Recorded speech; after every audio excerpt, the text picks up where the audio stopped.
ซุมื้อนี้ใส่เงินใส่ทองเด้อในการดำรงชีวิตบ่ได้ใส่คำเว้าคนเด้อผู้ใดสิดูถูกผู้ใดสิว่าบ่ดีใส่กันแล้วแต่ปากคนสิพากันเว้าเด้อหาอยู่ซุมื้อนี้ก็ใส่เงินเด้อซื้อข้าวกินบ่ได้ใส่คำเว้าคนเด้อซื้อข้าวกินผู้ใดสิว่าข่อยในทิศทางใดก็แล้วแต่บ่ได้งึดการทำมาหากินในหัวสมองข่อยตอนนี้น่ะคิดบ่กี่อย่างดอก1บ่โกงคนกับบ่เอาเปรียบคนตอนนี้ข่อยก็ภูมิใจแล้วการงานที่ข่อยเฮ็ดไปผู้ใดสิว่ามีเกียรติหรือบ่มีเกียรติมีศักดิ์ศรีหรือว่าบ่มีศักดิ์ศรีก็แล้วแต่ปากซุ่มผีปอบหมู่นี่สิเว้าเซิ้น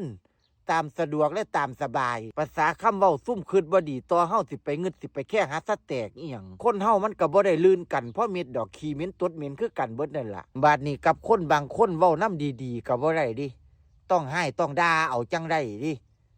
คนที่บ่มีส่วนเกี่ยวของบ่ได้รู้เรื่องรู้เล่าวอย่าสะเฝ้ามาวิพากษ์วิจารณ์อย่าสะเฝ้ามาแสดงความคิดเห็นกับคนบางคนให้เกียรติก็บ่ได้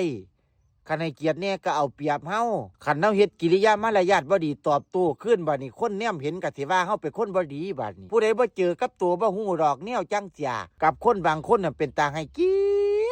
ยรติเขาให้เกียรติเฮาก็ให้เกียรติตอบแทนคืนเขาเว้าดีนำเฮาก็เว้าดีนำมันก็เท่านั้นตัวแลกกันไปบางคนบ่ให้เกียรติก็สิให้เกียรติหัวปอดมันหยังมันเฮ็ดใส่ก็เฮ็ดใส่ขึ้นแม่มันโลดแล้วอันซ้อนรสชาติอีหยังซุมื้อนี้มันต้องเป็นจังซี่ดีส่วนผู้ใดสิมองว่าดีบ่ดีบ่สมควรหรือบ่สมควรสร้างหัวกะหมองมันถ่อมองนั้นแล้วแต่มันสิคิดซุมมันเว้าให้เฮามันก็บ่ได้หาให้เฮากินงึดคนอยู่ติอ่อนซ่อนอยู่ติแม่นบ่ซั่นน่ะเอาแม่นคือความข่อยว่าบ่ซั่นเนาะ